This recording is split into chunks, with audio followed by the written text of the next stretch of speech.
Assalamualaikum warahmatullahi wabarakatuh dan selamat pagi. Alhamdulillah, syukur kita kepada Allah SWT kerana dapat kita berkumpul di Dewan yang seberindah ini.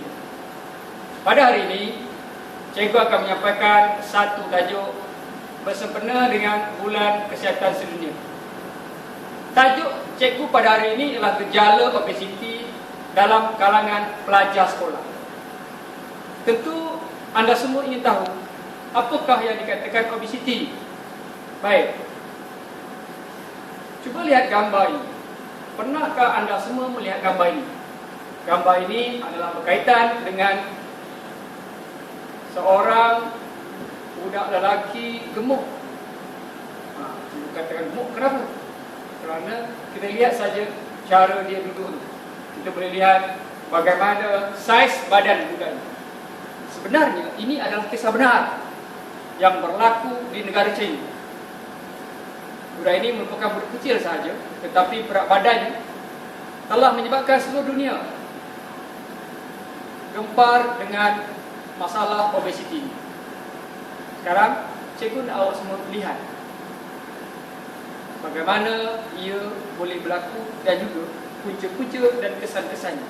Sebelum itu cikgu ingin membawa awak melihat satu tayangan video berkaitan dengan masalah obesiti ini. Ia adalah berita yang dikeluarkan dalam televisyen. Baik, mari kita sama-sama saksikan.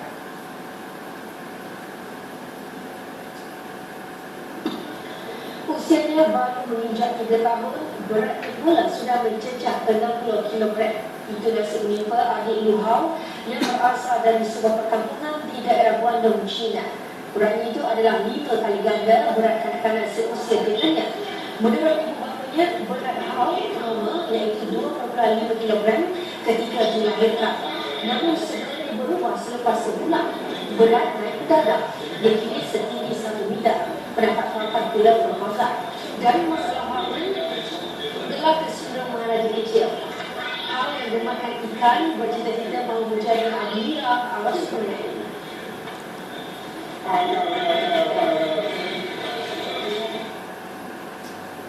Baik, murid-murid sekalian, itulah tadi tayangan video berkaitan dengan kanak-kanak China ini.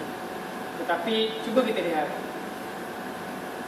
apakah obesiti? Obesiti ialah kegemukan akibat lemak yang berlebihan dalam badan. Cikgu percaya di dalam kelas ini tiada seorang pun murid yang obesiti. Cuba lihat saiz kawan awak di sebelah. Lihat, ada yang obesiti. Ya, ada kan? Jadi sudah tentu masalah ini tidak berlaku pada murid-murid di sekolah kita. Tetapi ia tidak mustahil akan berlaku kepada kita jika kita tidak mengikut langkah-langkah ketika kita makan. Baik, cuba lihat seterusnya. Kesan buruk obesiti. Kesan buruk obesiti ini adalah kesan yang boleh membawa keburukan kepada kita. Yang pertama, cuba lihat masalah kesihatan. Masalah kesihatan ini merupakan suatu perkara yang menjadi masalah kepada setiap manusia jika kita mengalami obesiti. Yang pertama, masalah penyakit jantung. Penyakit jantung merupakan punca utama kematian penduduk dunia ini. Jadi adalah tidak wajar jika kita mengamalkan makanan yang tidak sihat, maka kita mengalami obesiti, seterusnya menjadi punca penyakit jantung. Seterusnya adalah berkaitan dengan darah tinggi. Darah tinggi juga merupakan satu masalah kepada kita yang boleh menyebabkan obesiti. Yang kedua, gaya hidup terhad. Gaya hidup terhad ini menyebabkan bila kita mengalami obesiti, badan yang besar, badan yang gemuk, maka kita amat sukar untuk bergerak dari satu tempat ke satu tempat. Kadang-kadang memerlukan bantuan orang lain untuk bergerak. Ini juga menyebabkan kita susah untuk bergerak dari satu tempat ke satu tempat yang lain. Tentu jika percaya awak semua tak mahu berlaku pada diri awak. Seterusnya, emosi berubah. Berkaitan dengan kesan obesiti, masalah utama yang menjadikan kita lemah kadang-kadang dalam pelajaran. Cikgu lihat malu untuk bercakap, malu untuk bertanya. Ini semua akibat daripada masalah obesiti. Dan juga kadang-kadang rendah diri. Sebab kita tiada maju dalam pelajaran. Kita akan ketinggalan dalam apa juga bidang yang kita cuba. Baik, kelas seterusnya adalah berkaitan dengan faktor-faktor yang menyumbang obesiti. Kalau lihat faktor-faktor ini ada banyak, tetapi saya ingin menyatakan beberapa faktor yang utama. Yang pertama, faktor keturunan. Faktor keturunan kita bawa daripada kedua ibu bapa kita, kadang-kadang daripada datuk nenek kita atau moyang kita yang ada masalah obesiti. Keturunan ini kadang-kadang mungkin kita tak dapat elakkan, tetapi kita sekarang boleh elakkan dengan mengamalkan cara pemakanan yang sihat lah. Yang seterusnya, alam sekitar, budaya. Budaya ini adalah cara. Kadang-kadang kita lihat di sekeliling kita terlalu banyak makanan, jadi kita pun selalu pergi ke tempat-tempat yang mudah untuk makan.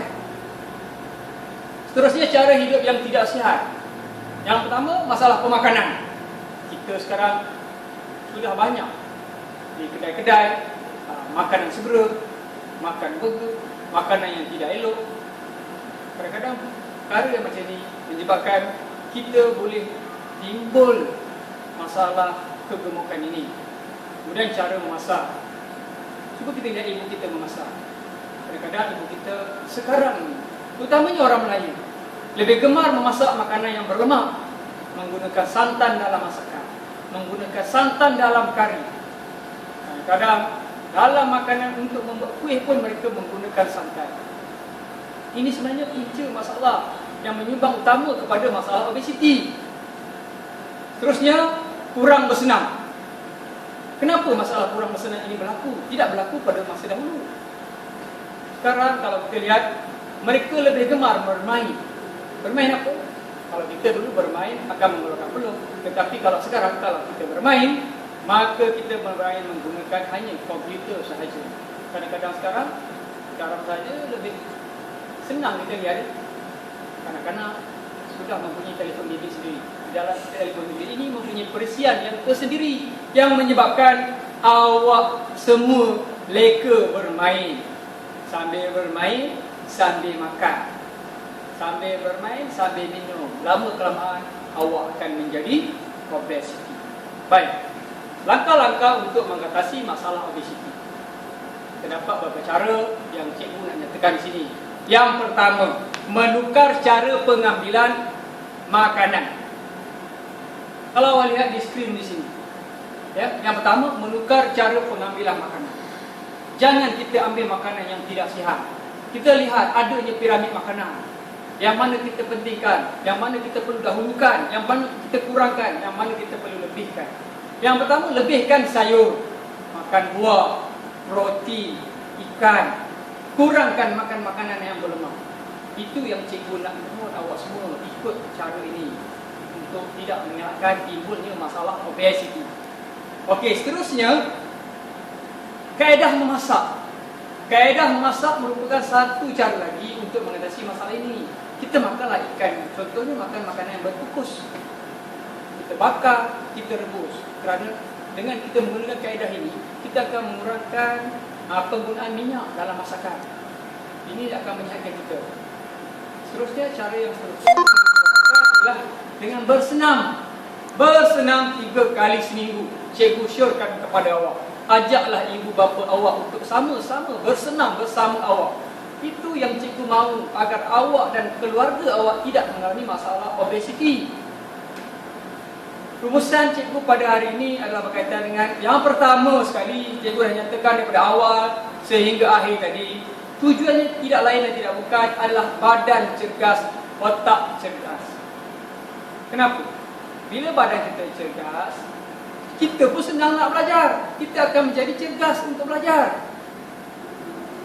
Ini semua kita boleh atasi, kita boleh capai. Kenapa? Di mana ada kemahuan, di situ ada jalan.